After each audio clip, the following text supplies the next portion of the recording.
Ray Monroe was trying his best to keep his family together, but the cracks in his marriage were already showing. On Thanksgiving Day, he, his wife Joanne, and their little daughter Perry were driving back home after visiting Joanne's parents. The trip had been tense, filled with silence and unspoken frustration. They stopped at an old, nearly abandoned gas station so Ray could refuel the car. While he was distracted, little Perry wandered away, chasing her toy dog near a dangerous construction site.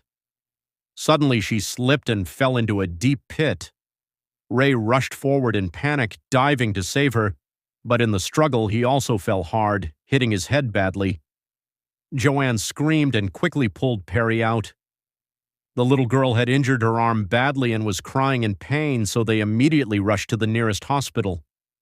The hospital looked strange, cold, quiet, and unsettling. The staff seemed distant, almost emotionless. Ray, already exhausted and dizzy from hitting his head, tried to stay calm for his daughter. The doctor examined Perry and said she needed further scans downstairs in the imaging department. Joanne took Perry with the nurses while Ray stayed upstairs to complete paperwork and wait. Tired and weak, Ray sat down in the waiting area and accidentally fell asleep. When he woke up, everything had changed.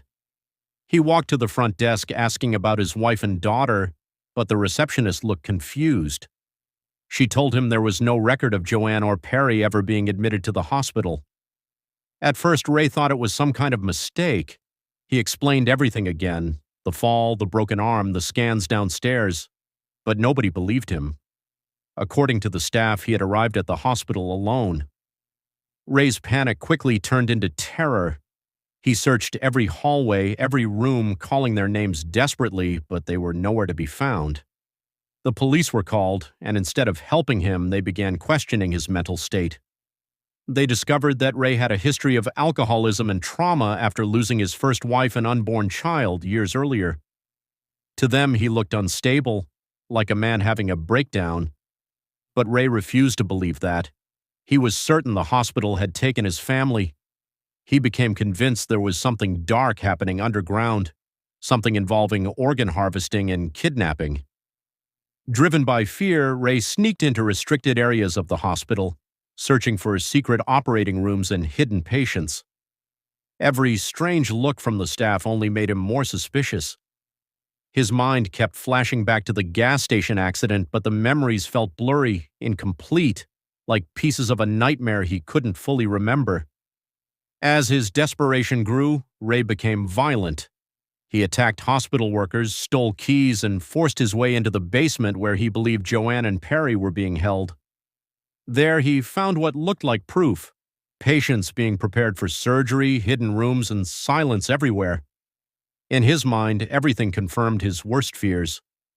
Finally, he located a doctor preparing for surgery and forced him at gunpoint to reveal where his family was.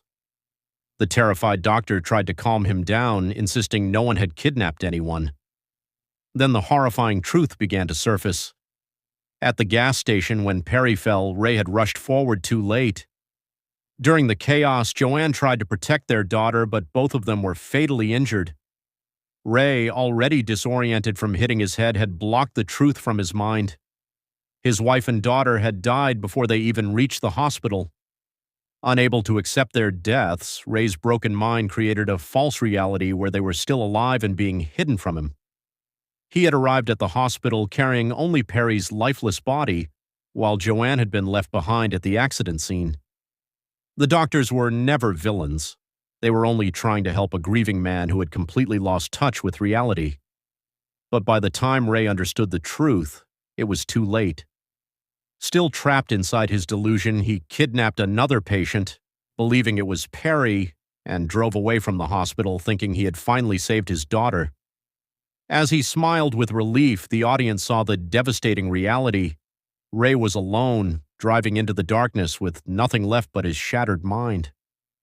Sometimes the scariest place isn't a haunted hospital, it's the human mind when it refuses to accept the truth.